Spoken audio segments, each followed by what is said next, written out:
Bonjour toutes et tous, nous voici dans un temps de partage de la divine volonté. Continuons notre petit voyage avec le livre de l'envol, vraiment pour avoir cette compréhension de la divine volonté, voir un peu les étapes qui se passent pour suivre le cheminement. Demandons cela bien sûr à notre petite maman du ciel pour qu'elle nous guide sur ce chemin. Au nom du Père qui nous a créés, du Fils qui nous a sauvés, de l'Esprit Saint qui nous sanctifie dans la divine volonté. Je te salue Marie, pleine de grâce, le Seigneur est avec toi. Tu es bénie entre toutes les femmes, et Jésus, le fruit de ton cœur immaculé, est béni. Sainte Marie, Mère de Dieu, prie pour nous pauvres pécheurs, maintenant et à l'heure de notre mort. Marie, je viens te demander la grâce d'ouvrir nos cœurs et nos âmes, afin que nous puissions avoir une compréhension de la divine volonté. Que cette compréhension, Marie, ne soit pas une compréhension intellectuelle avec notre esprit, mais qu'elle puisse être une compréhension du cœur et de l'âme, que toi seul peux nous ouvrir, Marie. Toi seul peux ouvrir nos cœurs afin que nous puissions recevoir vraiment toute cette compréhension dans l'amour de Dieu en nos cœurs et nos âmes, afin que nous puissions comprendre vraiment ce que le Seigneur veut nous partager dans la divine volonté et en particulier en ce jour. Amen. Voilà. Continuons notre petit cheminement. Aujourd'hui, nous allons aborder le 4e point, la problématique.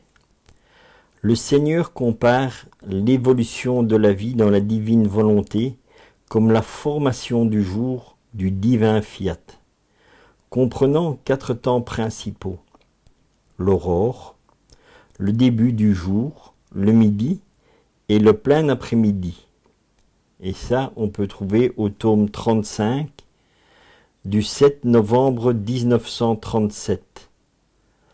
Au dernier palier, les actes dans le fiat divin ne s'arrêtent jamais, et l'âme peut dire « Je possède la vie du fiat de façon permanente ».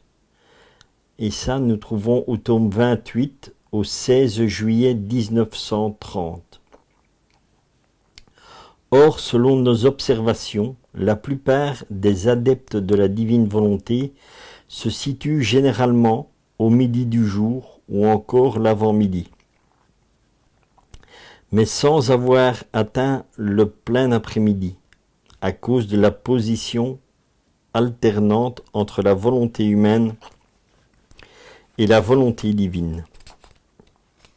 Marie dit à Louisa, et donc comme elle le dit à Louisa, c'est valable pour nous aussi, et elle dit « Pose ta main sur ton cœur et observe combien de vies d'amour il s'y trouve.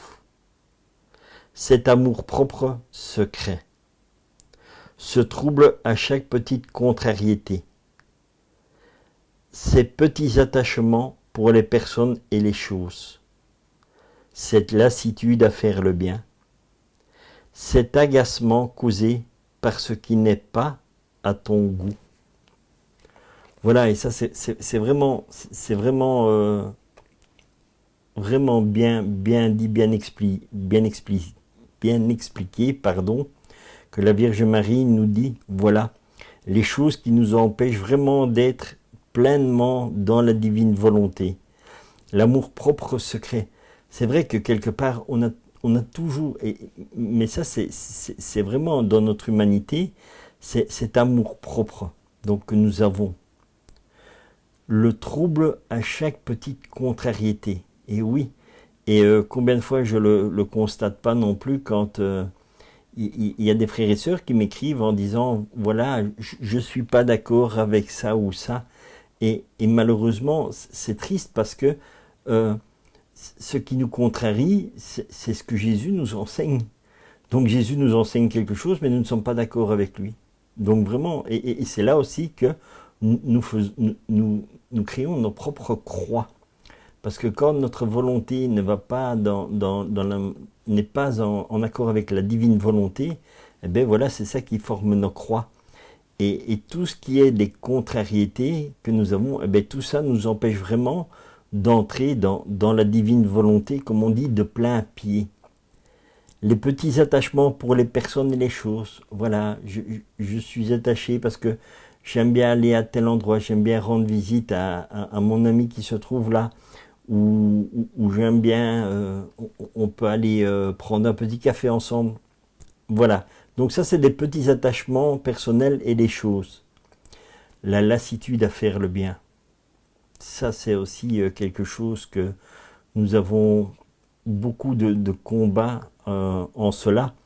C'est-à-dire que on dit voilà, on fait, nous particulièrement quand nous parlons de Jésus ou que nous parlons de Dieu ou de la vie de chrétiens en général, les gens ça les fatigue et ça les lasse. Et où ils disent oh, ça m'intéresse pas ou si ou Dieu n'existe pas ou si ou là.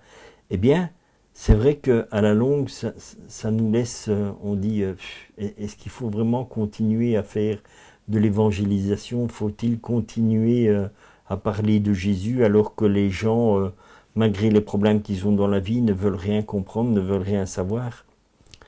Et à la fin, c'est vrai que nous, on attrape la lassitude en se disant, je vais peut-être arrêter, voilà. Et ça, c'est une très grande attaque, comme on dit, vraiment du malin, la lassitude à faire le bien. Et alors, cet agacement causé par ce qui n'est pas à ton goût, donc ce qui n'est pas ce qui nous convient pas, vraiment, ben voilà, encore quelque chose qui nous empêche vraiment d'avancer dans la divine volonté. Mais tout ça, c'est pas grave parce que le Seigneur nous donnera toujours les solutions, nous les verrons un peu plus loin. Par contre, voilà ce que la Vierge Marie termine en disant ici. Voilà autant de vide d'amour dans ton cœur. Pareil à des petites fièvres, il te prive de la force et du désir d'être rempli par la divine volonté.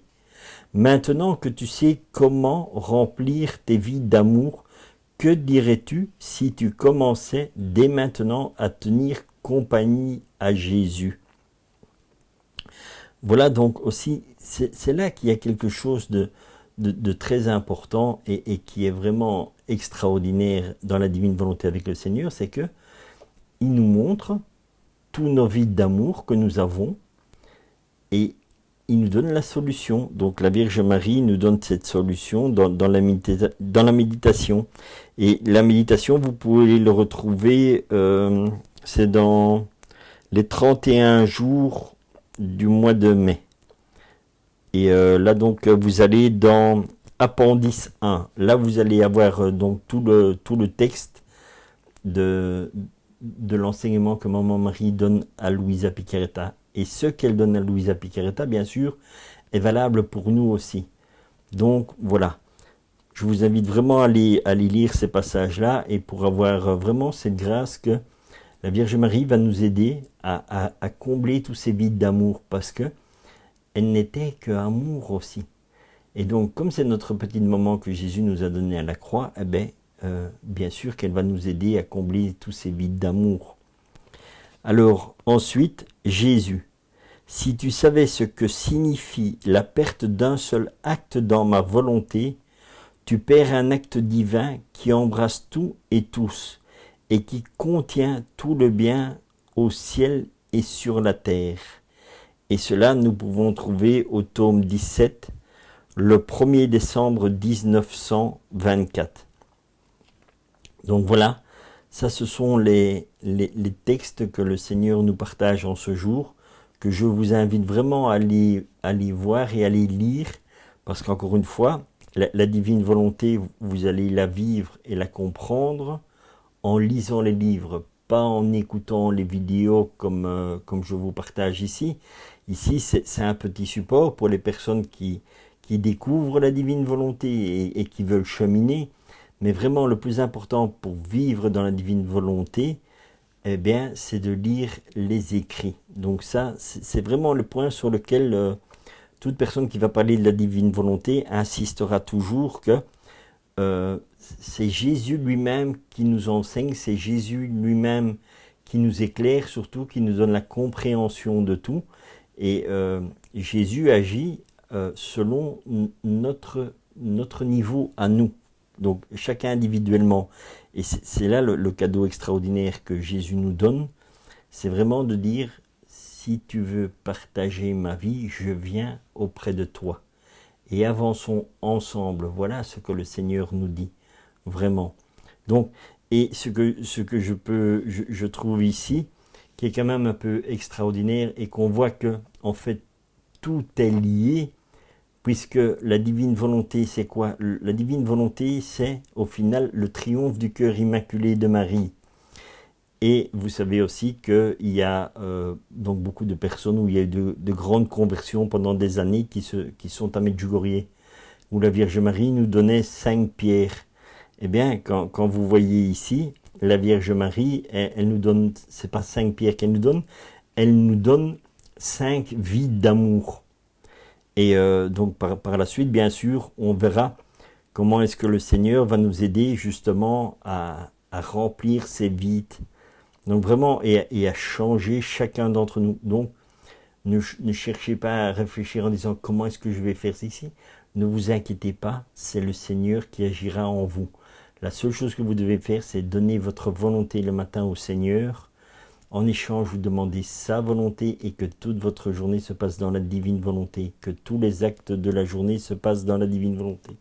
Et ainsi de suite. Donc voilà, ce ne sont pas des choses extraordinaires, difficiles à mettre en pratique, même si d'après ce que vous avez entendu donc sur les 5 vies d'amour, ne vous inquiétez pas, c'est le Seigneur qui va vous faire comprendre comment les remplir. Et c'est là encore qu'on voit, et c'est là qu'on doit comprendre vraiment l'humilité du Seigneur, parce que quand Jésus était sur la terre et qu'on lit dans les évangiles, qui faisait des miracles, qu'est-ce qu'il disait? Il n'a jamais dit que c'était lui qui faisait un miracle.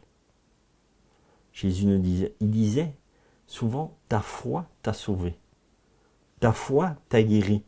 Donc, il nous donne chaque fois, en fait, il nous met en avant et lui se met en arrière.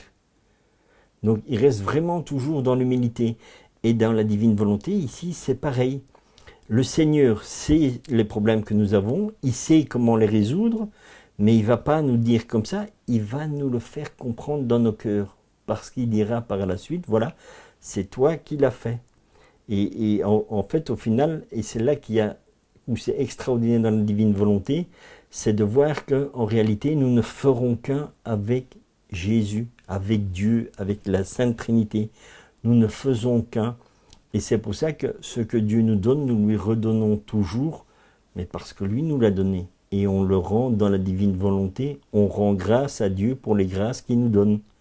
Et on les redonne par lui, dans la divine volonté toujours. Donc, ce n'est que Dieu en fait qui agit et nous accompagnons toujours Jésus dans tout ce qu'il nous fait. Donc voilà, maintenant, moi je vous souhaite une sainte journée dans la divine volonté. Soyez toujours unis avec Jésus, vivez avec Jésus, vivez en Jésus et que Jésus vive en vous. Terminons par une petite prière justement pour rendre grâce au Père pour toutes les grâces qu'il nous donnera en cette journée. Au nom du Père qui nous a créés, du Fils qui nous a sauvés, de l'Esprit Saint qui nous sanctifie dans la divine volonté. Notre Père qui es aux cieux, que ton nom soit sanctifié, que ton règne vienne, que ta très sainte volonté soit faite sur la terre comme au ciel. Donne-nous aujourd'hui notre pain de ce jour. Pardonne-nous nos offenses, Seigneur, comme nous pardonnons à ceux qui nous ont offensés. Et ne nous laisse pas entrer en tentation, mais délivre-nous du malin. Dans la divine volonté, Seigneur, je te rends grâce pour toutes les grâces que tu nous donneras en ce jour. Et particulièrement, Seigneur, pour cette grâce d'amour et de paix que tu mets à chaque instant nos cœurs et nos âmes, afin que nous puissions vraiment être à ton image et toujours dans la joie et le bonheur, et que ce rayonnement d'amour se multiplie sur l'humanité entière. Amen.